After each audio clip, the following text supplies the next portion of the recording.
બહાર સર્વે પોતાની અંદર લય પમાડી દેવું. બહારના આકાશ અને શરીરની અંદરના આકાશમાં, વાયુને ચેષ્ટામાં અને સપર્શમાં, અગ્નિના ઉત્કૃષ્ટ તેજને જઠરાગ્નિમાં, સૂર્યને આંખમાં, જળને શને ભાવમાં, પૃથ્વીને શરીરની પૃથ્વીમાં ભાગોમાં, અને ચંદ્રને મનમાં, અને દિશાઓને કાનમાં, વિષ્ણુને પગમાં, શિવને બળમાં, અગ્નિને વાણીમાં, ગણપતિને ગુંદામાં, અને બ્રહ્માજીને જનેન્દ્રિયમાં એકરૂપ કરી દેવા. આ મનુસ્મૃતિ પાના નંબર 295, શ્લોક 120-21 પુરાવો છે.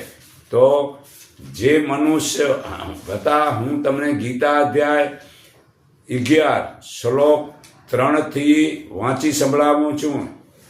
હે પરમેશ્વર, તમે પોતાને જેવા ઓળખો છો તે પ્રમાણે જ છો.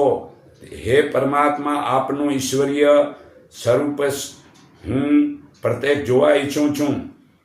હે યોગેશ્વર પ્રભુ, જો મારાથી આપનું આ સ્વરૂપ જોઈ શકાય એમ આપને લાગતું હોય તો મને આપના તે અવિનાશી સ્વરૂપના દર્શન કરાવો.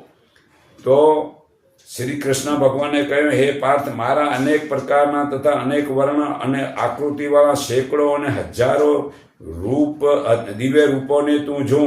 હે 12 આદિત્યોમાં 8 વસુઓ, 11 રુદ્રો, 2 અશ્વિની કુમારો તથા 49 મારુતો તથા તું જો. અને અગાઉ કોઈએ ક્યારે નહીં જોયેલું હોય એવું આશ્રયસ્થાન તું મારામાં જો.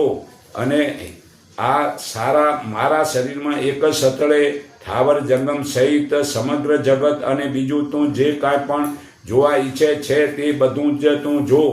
પરંતુ તારા આ આત્મા તું પોતાના આ સ્થૂળ ચશ્મુથી આંખોથી મને નહીં જોઈ શકવા માટે હું તને દિવ્ય ચક્ષુ આપું છું.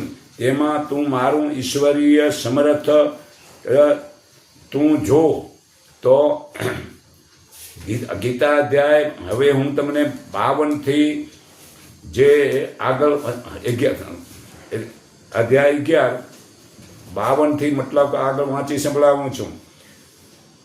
હે અર્જુન, મારું જે આ રૂપ તે જોયું તેના દર્શન અતિ દુર્લભ છે. દેવો પણ આ રૂપ જોવા હંમેશા ઈચ્છા રાખે છે.